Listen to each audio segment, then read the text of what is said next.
시작. 요즘 역사 논쟁이 한창입니다.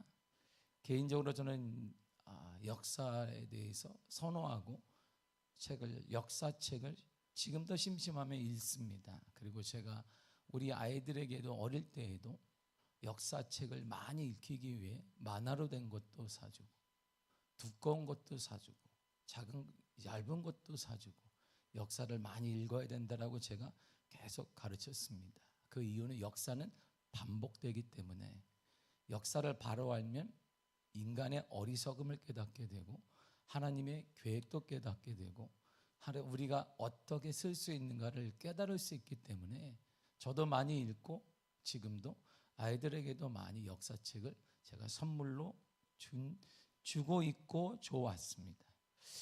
요즘에 유명한 강사들이 반대 진영에서 서로 소리를 높이면서 더 국민들을 선택적으로 듣고 싶은 소리에 귀 기울여 만들고 있습니다. 제가 아는 역사적인 사건들, 동일한 사건들을 저렇게 다르게 해석할 수 있다라는 호기심이 저에게는 또 있기도 합니다. 분명한 사실은 그 두 유명한 역사 강사들의 외침은 동일한 맥락입니다. 역사를 통해 배운 것들, 특별히 나쁜 교훈을 반복하지 말자라는 것입니다. 보는 시각은 다르지만 결론은 똑같습니다. 역사는 반복돼서는 안 된다. 그것이 나쁜 경우에는 더욱더 안 된다라는 것으로 이 논지를 가지고 양쪽에서 역사의 유명한 강사가 양쪽에서 첨예하게 다른 방향으로 얘기를 하고 있습니다. 과거의 역사를 통해 좋은 영향을 끼치는 것은 적극적으로 받아들이고 부정적인 영향을 끼치는 것들에 대해서는 단호한 태도를 견지하자. 이것이 두 사람이 말하는 역사론입니다. 물론 두 강사의 차이는 무엇을 좋은 것으로 보느냐, 무엇을 나쁜 것으로 보느냐의 차이일 뿐이지 결론은 똑같습니다. 나쁜 역사는 반복하지 말자. 이걸 가지고 서로 다르게 얘기하고 있는 것입니다. 그렇게 본다면 역사는 늘 반복됩니다. 제가 역사책을 많이 읽어도 반복되는구나. 성경을 많이 읽으면서도 인간이 뛰어난 존재는 아니구나. 왜? 반복되기 때문입니다. 역사는 반복된다는 말은 단순한 격언이 아닙니다. 인류의 경험 속에서 발견되는 본질적인 사실입니다. 전쟁, 경제 위기, 환경 파괴 등 인간 사회는 과거의 실수를 계속적으로 반복하고 있습니다. 이러한 반복은 우연의 산물이 아니라 인간의 본성 때문입니다. 제1차 세계대전이 끝난 후에 전쟁 도발을 차단하기 위해서 국제연맹이 설립됐습니다. 더 이상 국가적인 세계적인 전쟁은 일어나면 안 된다라고 의견을 모았습니다. 그러나 그 구조적인 한계와 협력 부족으로 2차 세계대전이 일어났습니다. 1929년에 과도한 특유와 은행 시스템의 붕괴로 전 세계적인 대공황이 일어났습니다. 또다시 일어날지 모를 대공황을 막기 위해 금융규제와 같은 대책이 전 세계적으로 세워졌습니다. 그런데 조금 살만하니까 2008년도에 그 규제가 완화됐습니다. 그러면서 비슷한 양상의 금융공황이 전 세계에 일어나게 된 것입니다. 뉴욕을 유시로 해서 미국을 촉발로 해서 전 세계에 금융의 대란이 일어났습니다. 이처럼 인간은 과거의 교훈을 온전히 배우지 못하고 있습니다. 배운 교훈을 또한 실행하는 데 실패했음을 보여줍니다. 그것은 인간의 탐욕과 단기적 이익 추구라는 이러한 습성 때문에 역사의 교훈을 무색하게 만들고 있습니다. 그렇게 본다면 인간은 그렇게 뛰어난 존재는 아닙니다. 우리가 볼 때 너는 뛰어난 존재, 나는 좀 덜 뛰어난 존재, 이거 우리 생각이고 하나님 보실 때 인간은 똑같은 그만합니다. 아주 보통 그만하는 존재예요. 형편없는 존재입니다. 원래 역사는 과학적 접근이 필요합니다. 그래서 유사한 사건이 발생했을 때 결과와 예측이 일치하는지 확인하고 그것을 토대로 해서 대비책을 내놓아야 합니다. 보세요. 점성술, 행성, 항성, 위성을 구분해야 했어요. 그것도 이것이 발전하니까 천문학이 되었습니다. 연금술에서 화학물질의 명명과 분류를 해야 할 때 오늘날에 그것이 화학의 시초가 되었습니다. 이렇듯 반복되는 역사를 과학적 접근을 통해 분석해서 발전적인 대안을 제시해야 되는데 인간이 그렇지가 못하는 거예요. 한국을 보세요. 한 역사학자는 이렇게 말했습니다. 친일 매국노들의 매국 행위와 자신의 기득권을 지키는 무리들의 이권 카르텔이 현재 지금도 버젓이 반복되고 있다. 조선시대부터 대한제국, 일제강점기, 해방정국, 그리고 6.25 시절, 그리고 그 이후에 군사정권에 벌어졌던 일들이 반복되고 있다라고 한 역사학자가 얘기했습니다. 물론 과거와 똑같은 형태로 반복되는 것은 아닙니다. 그 행위가 벌어지는 배경의 맥락이 유사하거나 과거의 역사를 왜곡하면서 자신의 이권 카르텔을 형성하고 있다는 것입니다. 그러나 역사는 끊임없이 모순과 실패가 있더라도 발전해 왔습니다. 여러 부정적인 반복적 모습이 보여지고 나타났지만 그럼에도 역사는 반복하는 가운데 실패했음에도 발전하고 발전해 왔습니다. 그래서 시대적인 탁월한 지도자, 지혜로운 사람, 존경받는 사람의 특징 중에 하나가 뭐냐면 역사를 통해 교훈을 캐치하는 것입니다. 그 교훈을 내 삶의 열매로 거둔다는 것입니다. 오늘 바로 그 얘기를 하는 거예요. 다윗이 30세 왕이 됐습니다. 헤브론에서 7년 다스렸고 예루살렘에서 33년을 다스렸습니다. 다윗이 그러니까 70세가 되었어요. 연로하게 되었단 말입니다. 그래서 이제 많은 사람, 다윗도 그랬고 많은 사람들이 후계자를 세워야 되지 않을까요? 묻기 시작했습니다. 다윗도 그래야 되겠다, 이제 후계자가 좀 필요하게 했다라고 생각했습니다. 그래서 아들을 딱 보니까 19명이 살아있어요. 밧세바가 낳은 아들까지 치면은 죽은 아들까지 20명인데 생존한 아들이 19명이나 됐습니다. 그 중에 누구를 선택할까요? 이렇게 할 수 없고, 우리 옛날에 침 딱 튀기면 얘구나 이렇게 할 수는 없잖아요. 그래서 왕의 계승서열을 보니까 당시 다윗의 아들 중에 계승서열이 가장 높았던 아들이 바로 넷째 아들 아도니아입니다. 본문에 나오는 아도니아예요. 왠가 그랬더니 첫째 아들이었던 암논은 다말 사건으로 압살롬에 의해서 살해당했습니다. 둘째인 다니엘이라고도 하는 길르앗은 요절했습니다. 일찍 죽었어요. 압살롬은 무리하게 왕위 계승을 시도하다가 요압의 창에 의해서 죽임당했습니다. 그러니까 넷째만 아도니아가 딱 남았어요. 그러니까 서열로 보니까 아도니아구나, 모든 사람들이 지목했습니다. 그 넷째 아들 얼굴을 딱 보니까 달라, 때깔이 달라. 성경은 아도니아를 이렇게 표현합니다. 6절을 보겠습니다. 시작. 그는 압살롬 다음에 태어난 자요 용모가 심히 준수한 자라. 그의 아버지가 내가 어찌하여 그리 하였느냐 하는 말로 한 번도 그를 섭섭하게 한 일이 없었더라. 아멘. 보세요. 용모가 심히 준수하다, 이 말을 쉬운 성경 풀이하면 뭐냐면 잘생겼다 이런 뜻이에요. 대단히 딱 보면 우와, 난데 낫다, 쟤는 남 인물이구나. 그러니까 많은 우리 집안에서 그렇잖아요. 여러분 집안에 쟤는 낫네, 낫어. 이야, 얼굴을 봐. 이야, 어떻게 엄마 아빠 저런 애가 나왔지? 그러는 사람이 가끔은 있어요. 여러분 집안에도 가끔은 있어요. 가끔은 찾아봐야 어디 있을 거야. 사돈의 파종같이 잘 찾으면 가끔 있습니다. 가끔 있어요. 오늘부터 한번 찾아보세요. 가끔 있어요. 분명히 우리 집안에서 이게 바로 아도니에요. 와, 저렇게 잘생겼네. 와, 이런 말이죠. 용모가 심히 준수한 자. 근데 이 말은 아도니아만 들은 게 아니에요. 이스라엘 최초의 왕 사울도 이렇게 그를 표현합니다. 사무엘상 9장 2절입니다. 시작.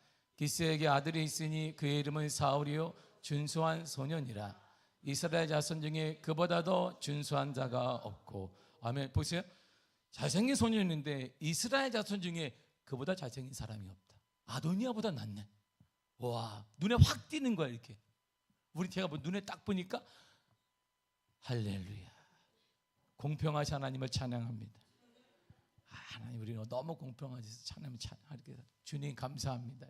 우리 시기할 일이 없잖아요. 이렇게 여길 보나 공평하신 하나님 실수가 없으신 할렐루야. 하나님 감사하시길 바랍니다. 하나님, 우리 감사할 게 많아요. 그런데 아버지 다윗 왕에 대해서 반역을 일으킨 압살롬도 성경이 이렇게 말합니다. 사무엘하 14장 25절의 쉬운 성경을 읽겠습니다. 시작. 압살롬은 그 잘생긴 모습 때문에 칭찬을 많이 받았습니다. 아니, 그는 얼마나 칭찬까지 받았네. 어머, 네 다윗의 아들이니? 와, 어떻게 너 같은 애가 난 이런 말이에요. 이게 어떻게 다윗의, 와, 얘가 보통이 아니네. 사람 칭찬했어요. 이야, 너 눈에 쏙 띈단 말이 이런 말이에요. 그리고 다윗도 성경이 이렇게 말합니다. 사무엘하 16장 12절에 쉬운 성경을 읽겠습니다. 시작. 이새의 아들 막내 아들은 살결이 붉으스레하고 눈이 빛나는 잘생긴 소년이었습니다. 이새의 막내 아들이 다윗이에요. 눈이 붉으스레, 눈이 볼이 붉, 화장도 안 했는데 그냥 붉으스레, 눈도 막 빛나고 잘생겼다. 그래서 제가 예전에 처음으로 미국을 갔는데 거기 집사님 가정에 나한테 보더니, 와, 저를 보니, 목사님 뇌에서 막 빛이 나온대요. 이 빛이 좀 사라졌네. 여러분들 때문인가 싶네. 빛이 사라져. 막 저를 보면 또 목사님 막 빛이 나온다. 눈이 막 이렇게. 요즘 빛이 좀 꺾였어. 회개하시길 바랍니다. 사람은 외모를 보고 하나님은 마음을 보신다 그랬어요. 중심을 보니. 외모를 보니까 사람들이 끌리는 거예요. 그래서 준수한 외모는 사람들의 시선과 인기와 심지어 신뢰를 얻는데 우선적으로 고려되기도 합니다. 그래서 젊은이뿐 아니라 요즘은 나이 드신 분들도 성령의 도움을 많이 받고 많이 갑니다. 놀라운 일이잖아요. 그래서 그러나 육체의 아름다움보다 마음의 중심이 하나님께 선택받는 비결을 성경은 말해주고 있습니다. 아도니아는 더 나아가 아버지 다윗으로부터 책망이나 싫은 소리를 한 번도 들은 적이 없습니다. 6절을 쉬운 성경으로 다시 한번 읽도록 하겠습니다. 시작. 그가 하는 일에 대해 한 번도 간섭하지 않았습니다. 아도니아는 압살롬 바로 밑에 동생이었으며 매우 잘생겼습니다. 아멘. 한 번도, 이 말은 그의 모든 날로부터 이런 뜻이에요. 그러니까 아도니아는 태어날 때부터 지금까지 한 번도 아버지에게 책망받은 일이 없다. 대단한데 이게 아니란 말입니다. 다른 말로 표현하게 되면 다윗은 아버지로서 아도니아를 적절하게 훈계하지 않았다 이런 말이에요. 네 하는 대로 해. 내 권력이 넌 왕자니까 마음대로 해. 가만히 방관했습니다. 방치했다는 말이 맞을 거야. 그러니 아버지 다윗이 노쇠해지자 아도니아는, 그래? 아버지가 무슨 힘이 있어? 나 혼나본 적이 없으니까 아버지 힘도 없지 뭐. 아버지를 무시하고 동의도 없이 멋대로 왕이 되려 했습니다. 18절을 읽겠습니다. 시작. 이제 아도니아가 왕이 되었어도 내 주왕은 알지 못하시나이다. 몰라. 그 정도로 자기 마음대로 왕이 되겠다는 것입니다. 더 나아가 아도니아는 다수의 사람들, 실질적인 권력자들로부터 지지를 받았습니다. 이는 그가 사람과의 관계를 잘 형성했다는 거예요. 대인관계가 좋은 사람입니다. 9절 한번 보겠습니다. 시작. 아도니아가 에누록의 근방 소엘레바의 곁에서 양과 소와 살찐 송아지를 잡고 왕자 곧 자기의 모든 동생과 왕의 신하된 유다 모든 사람을 다 청하였으나. 아멘. 모든 사람, 신하된 모든 사람을 청했습니다. 아도니아는 탁월한 대인관계를 유지하며 관리하는 그런 탁월한 대인관계 능력이 있습니다. 모나지 않았다 이런 말이죠. 더 나아가 이처럼 힘있고 똑똑한 이들을 따르게 만드는 아도니아는 카리스마를 가진 사람입니다. 그의 성격과 카리스마로 인해 많은 사람들이 그를 따랐습니다. 때로는 결단력 있는 사람이에요. 철저한 목표 지향적인 사람입니다. 그는 감정에 끌리지 않습니다. 인맥에 끌리지 않습니다. 가족의 정에도 끌리지 않습니다. 아도니아는 적과 악을 정확히 구분합니다. 내 목표를 이룬다면 너는 적이야. 너는 내 편이야. 그래서 솔로몬을 지지하는 사람들까지도 다 소외시켜버립니다. 본문 10절을 보겠습니다. 시작.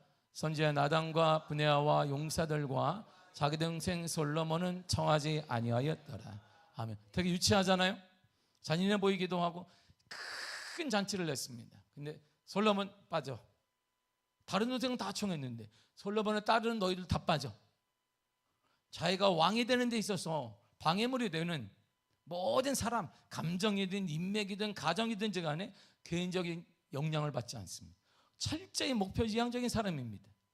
왕이 내가 되고자 하는데 솔로몬을 뽑겠다고? 그럼 너는 빠져야지. 과감한 사람이에요. 다윗 시대의 실권자인 요압 장군과 대제장 아비아달 또한 그를 따랐습니다. 그러니 왕의 계승은 당연히 아도니아 것이 맞습니다. 이스라엘 군대 장관 요압과 대제사장 아비아달이 그를 지지하고 있습니다. 특별히 요압은 다윗의 전성기를 이끈 불세출의 명장입니다. 다윗의 정치 기반은 유다 세력이에요. 근데 유다 세력에 가장 촉망받고 지지를 받는 사람이 다윗이 아니라 요압입니다. 그러니까 다윗이 요압을 제거하려고 했는데 못하는 거예요. 지지 세력이 뒤에 유다 지파가 딱 버티고 있기 때문입니다. 그 당시 권력의 최정점에 있는 사람이 바로 껍데기는 다윗인데 실세는 요압 장군이에요. 더구나 대제사장 아비아달은 사울 왕족에게 모든 일가족이 학살당했습니다. 그러나 그가 혼자 남아 엘리 제사장 계열의 지체 높은 명문 제사장 가문입니다. 이들이 그를 지원하는 거예요. 아도니아를. 그런데요, 많은 명망도 받고 지지도 받는데 아도니아의 끝이 안 좋아요. 아도니아는 끝이 비극으로 마무리됩니다. 열왕기상 2장 25절입니다. 시작. 여호와의 아들 브나야를 보내매 그가 아도니아를 쳐서 죽였더라. 장점이 많은 아도니아, 왕의 서열에 따라 왕이 되어야 될 아도니아, 따르는 사람이 가장 많았던 아도니아, 백성들의 인기가 많은 아도니아, 실적인 권력과 종교의 모든 지도자들의 지지를 받은 아도니아, 개인적인 좋은 성품과 결단력과 카리스마를 가진 아도니아, 그가 왕이 되는 것은 당연한 것입니다. 오늘날 대한민국에도 아마 이런 지도자 한 사람만 있어도 이런 어려움은 오지 않았을 것입니다. 그렇다면 아도니아는 왜 왕이 되지 못했을까요? 왜 죽음으로 끝났냐 말이에요. 모든 것을 가졌는데 역사를 통해 교훈을 받지 못했어요. 잘못된 역사를 그는 반복하고 있습니다. 형 압살롬을 딱 보면 알 수 있어요. 형 압살롬의 죽음을 통해 그는 배워야 되는데 깨닫지 못했습니다. 형은 아버지 다윗에게 반역을 일으켜서 요압 장군에게 죽임을 당했습니다. 근데요, 그를 잘 보세요. 보통 압살롬은 그는 보통 사람이 아닙니다. 백성들의 마음을 다 샀습니다. 백성들이 용모가 준수하고 말도 잘하고 리더십도 있는 압살롬의 마음을 다 뺏겼습니다. 성경은 이렇게 말합니다. 사무엘상 15장 6절입니다. 시작. 이스라엘 사람의 마음을 압살롬이 훔치니라. 마음을 훔치는 거 쉽지 않습니다. 마음을 딱 훔치면 결혼하는 거예요. 마음을 훔쳤나? 모르겠지만 아무튼 마음을 훔치는 쉽지 않아요. 그런데 한 사람이 아니라 백성들의 마음을 그는 훔쳤습니다. 모든 백성들이 다윗을 버리고 압살롬과 함께 했습니다. 그의 반역에 동참했습니다. 심지어 다윗의 부하인 아히도벨까지도 압살롬을 지지했습니다. 그래서 압살롬은 의기양양했습니다. 이렇게 행동했어요. 사무엘하 15장 1절입니다. 시작. 압살롬이 자기를 위하여 병거와 말들을 준비하고 호위병 50명을 그 앞에 세우니라. 아멘. 그는 스스로 왕이 되고자 했습니다. 오직 자기를 위해 준비했습니다. 마차도 준비하고 말들도 준비하고 자신을 보호할 우리 최정의 군인 50명도 그는 다 준비해 놓았습니다. 이제 거칠 것이 없는 거예요. 백성들을 지지해주고 권력자들도 힘을 실어주고 왕이 되는데 전혀 지장이 없습니다. 아도니아의 바로 위의 형인 압살롬을 자세히 보란 말입니다. 아도니아와 비슷한 사이클이 지금 되는 거예요. 사람들도 만나고 사람들 마음을 살 계획도 가지고 있고 전략도 해서 실행하고 타고난 리더십도 있고 권력도 잡고 권력자들과 하나 되기도 하고 필요한 물자도 준비하고 구체적으로 마차와 말과 호위병까지 전부 다 준비해 놓았습니다. 그런데 이렇게 완벽하게 준비해 놓은 압살롬의 반역을 위한 계획은 완전히 실패로 끝났습니다. 압살롬의 계획, 반역의 끝은 이렇게 마무리돼요. 사무엘하 18장 14절과 15절입니다. 시작. 요압이 손에 작은 창 셋을 가지고 가서 상수리 나무 가운데서 아직 살아있는 압살롬의 심장을 찌르니 요압의 무기를 든 청년 10명이 압살롬을 에워싸고 쳐 죽이니라. 보세요. 압살롬이 찔렀어요. 심장을. 그랬더니 압살롬 따라서 그의 부하도 10명이 그를 찔렀습니다. 비참하게 죽었습니다. 왜 실패했을까요? 여러분 보세요. 완벽합니다.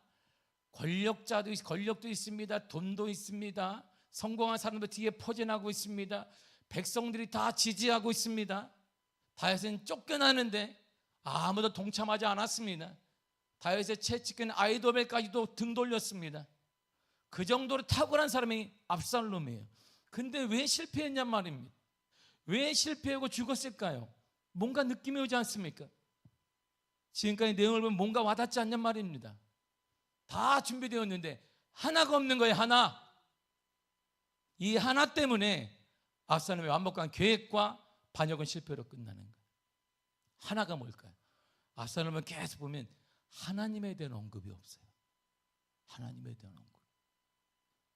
완벽한 여러분들 계획이 있습니다. 여러분들 인생을 살아 완벽한 비즈니스에 대한 모든 계획, 그리고 직장 생활을 위한 여러 가지 여러 전략도 있습니다.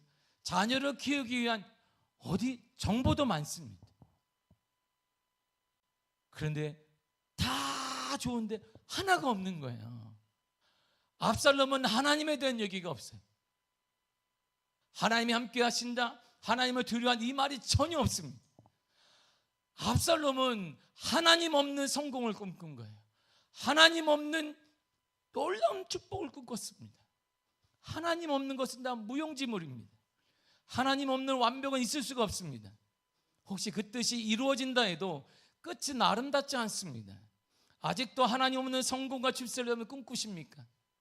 하나님에 대한 두려움이 없는 성공 출세한 사람들이 이 나라를 다스리는 걸 보십시오. 왜 갈라졌습니까? 이들은 하나님에 대한 두려움이 없어요. 오직 자신의 성공, 그들과 우리의 차이가 뭔데? 차이 없습니다. 우리의 차이가 뭐예요? 그들은 크게 매스컴을 탔을 뿐이지 우리는 매스컴을 안 탄 것뿐이 똑같아요.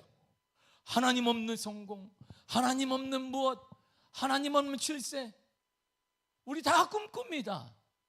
이 자리에 앉아있지만. 그래서 이 나라가 이렇게 된 거예요. 누구를 탓하겠습니까? 그나 우리는 똑같은데.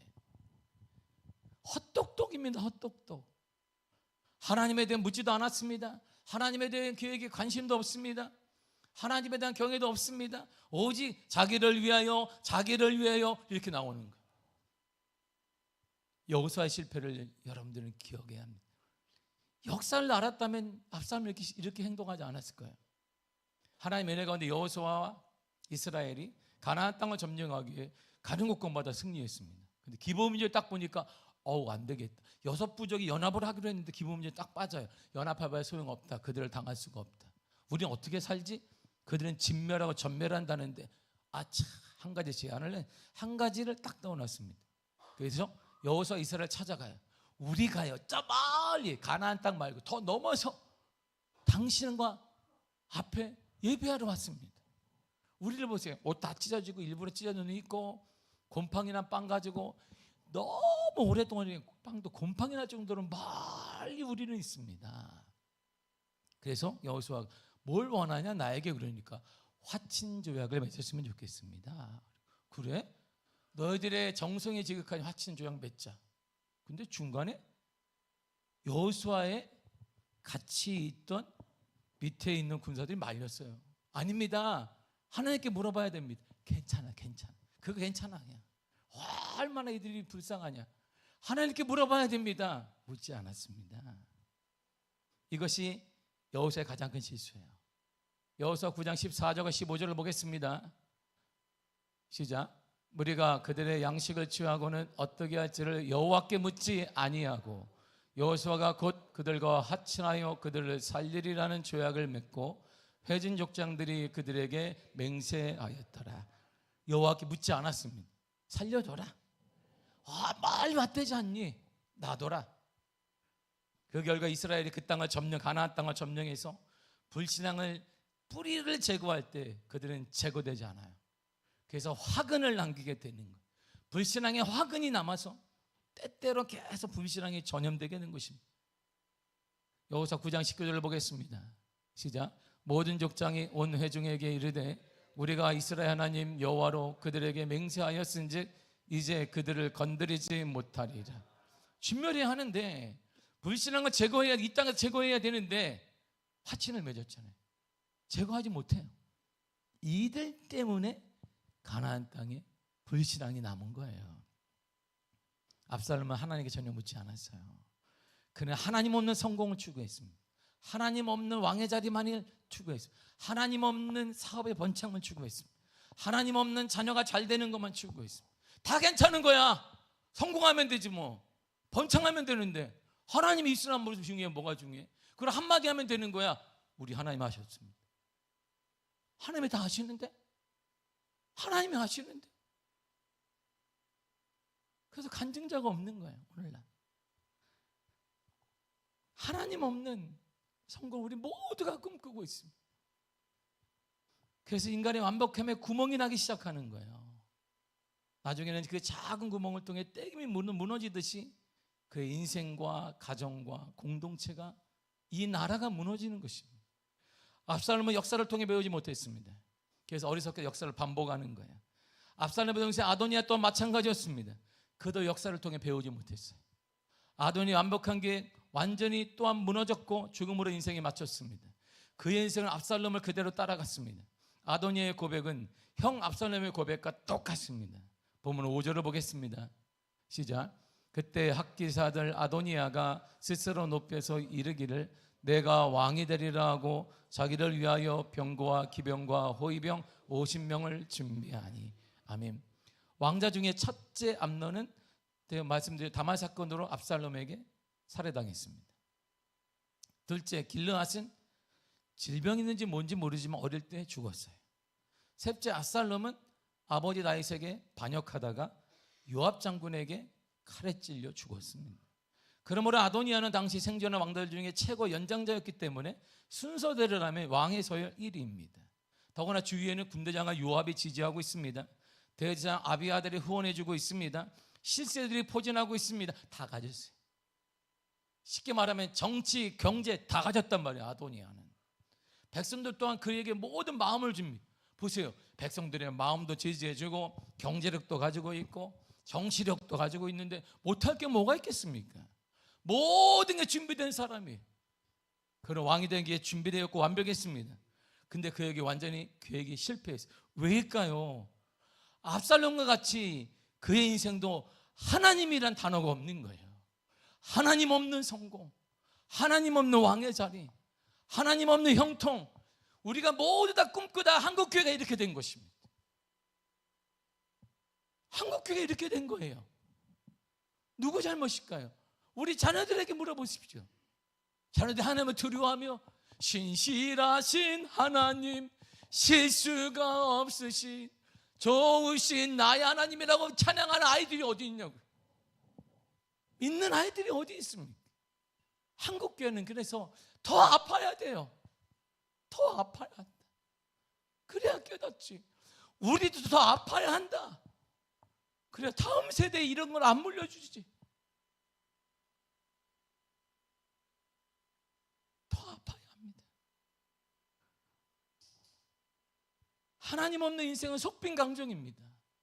안고 없는, 파스 없는 찐빵이나 팥빵과 똑같은 거예요. 쓸모없는 교회, 쓸모없는 그리스도인이 되는 것입니다. 의미 없는 존재가 되는 것입니다. 그 또한 하나님 없는 성공을 추구했어요. 성공하면 되는 거야. 돈만 많이 벌면 되는 거야. 이게 교회를 망치고 자녀들을 망친 거예요. 자녀들이 돌아올까요? 돌아오지 않습니다. 여러분, 때 되면 돌아오지 않습니다. 이게 우리에게 보여주는 역사가 하나님 없는 왕, 하나님에 대한 경외심이 없는 삶, 결국 아도니아는 압살롬과 똑같이 비참한 죽음으로 인생을 마감하겠습니다. 하나님 없이 이렇게 된다는 걸 계속 얘기해 주고 있어요. 하나님 없이 이렇게 된 인생이, 하나님 없이 이렇게 되는데 그 역사를 통해 우리가 배워야 되는데 여전히 우리도 하나님 없는 성공, 하나님 없는 영통, 하나님 없는 자랑거리를 찾고 있는 거예요. 그러니 한국 교회가 더 아파야지. 우린 더 아파야지. 우리도 그래야 살아나지. 이런 신앙을 어떻게 다음 세대에 물려줄 거예요? 역사의 모든 사건은 결국 하나님의 뜻대로 되어집니다. 그러면 하나님께서 거스리는 자는 결국 멸망에 이를 수밖에 없습니다. 시편 107편 10절과 11절을 쉬운 성경으로 읽겠습니다. 시작. 어떤 사람들은 어둠과 사망의 그늘 속에 앉아 있습니다. 쇠사슬에 매여 고통 중에 있는 죄수들과 같았습니다. 이는 그들이 하나님의 말씀을 거역하고 가장 높으신 분의 가르침을 무시하였기 때문입니다. 그늘 속에 있어요. 죄수와 같이 있습니다. 소망이 없어요. 이유가 뭐냐? 이유가 뭐야? 그러니까 내 말을 거역했다. 네가 내 가르침을 무시했다. 하나님은 지금도 이렇게 얘기하는 거예요. 이 성경 역사를 통해 얘기하는 거예요. 얘기하잖아요. 이러면 실패한다. 이러면 가정이 실패한다. 교회가 무너진다. 사업의 끝이 안 좋다. 얘기하는데 우린 듣지 않아요. 역사를 통해 배울 생각이 없습니다. 인간은 똑똑하지 않습니다. 그래서 역사는 반복되는 거예요. 그러나 하나님께 쓰임받는 사람은 역사의 반복을 통해 배웁니다. 잘못돼 반복되는 역사를 순환을 끊습니다. 버림받음에서 쓰임으로, 불통에서 형통으로, 막힘에서 뚫림으로, 고민에서 자유함으로, 죄에서 구원으로 바뀌게 되는 것입니다. 사랑하는 성도, 이제 끊어야 합니다. 50년을 맞는 우리 교회는 끊어져야 합니다. 하나님 없는 성공을 끊어버려야 되는 것입니다. 단호하게 결단해야 되는 것입니다. 하나님을 꿈꾸는 그 성공을 버려야 되는 것입니다. 하나님 없는 형통, 잠에서 깨야 합니다. 역사가 얘기하는 거예요. 역사가 증명해주고 현실 역사가 우리에게 증명해주는, 하나님 없는 모든 형통을 꿈꿔왔던 자들이 정치의 판을 보십시오. 거짓이에요. 속지 말아야 합니다. 죽음의 역사를 끊어야 돼요. 여러분 가정의 불통의 역사가 끊어지기를 바랍니다. 눈물의 시간을 멈춰야 됩니다. 하나님께 물으십시오. 성공하길 원하십니까? 자녀가 잘 되기를 원하십니까? 하나님께 물으세요. 하나님과 함께하는 삶을 선택하시기를 바랍니다. 더딜 수 있습니다. 불안할 수 있습니다. 근데 그게 가장 안전한 길이에요. 이게 역사가 말해주는 거예요. 하나님과 함께하는 가정을 선택하십시오. 하나님과 친밀하시기를 바랍니다. 하나님을 경외하시기를 바랍니다. 하나님을 구하시기를 바랍니다. 하나님의 뜻대로 사시기를 바랍니다. 하나님을 믿되 실생활 가운데 믿으세요.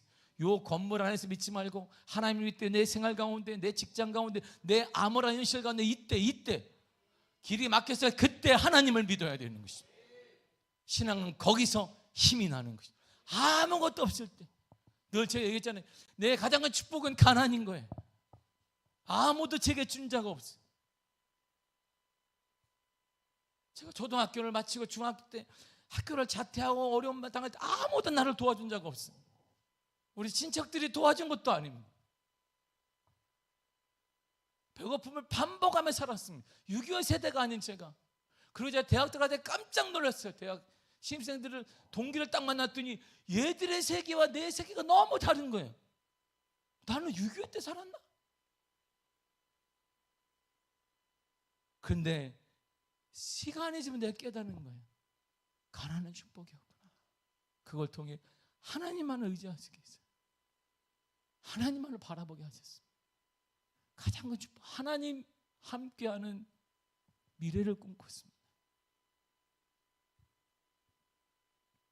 하나님의 뜻을 기억해야 합니다. 사랑하는 성도 여러분, 이제 우리가 50년을 맞는 우리 미아교회가 언제까지 하나님 없는 형통과 하나님 없는 축복을 꿈꾸겠습니까? 그건 축복이 아니에요. 길이 막혔을 그때, 아무도 도와주지 않을 그때는 하나님의 축복이에요. 내가 너를 돕는다. 내가 너를 돕는다. 하나님의 사인인 것입니다. 믿음이 이런 거예요. 믿음의 사람은 이런 거예요. 이 믿음 우리 다음 세대를 살릴 수 있고 교회를 살릴 수 있습니다. 하나님은 신실하십니다. 하나님은 거짓이 없습니다. 하나님의 역사의 주관자가 되십니다. 지금도 하나님은 이 땅의 주인 되십니다. 하나님과 함께하는 성공, 하나님과 함께하는 그 길, 여러분의 길이 되기를 바랍니다.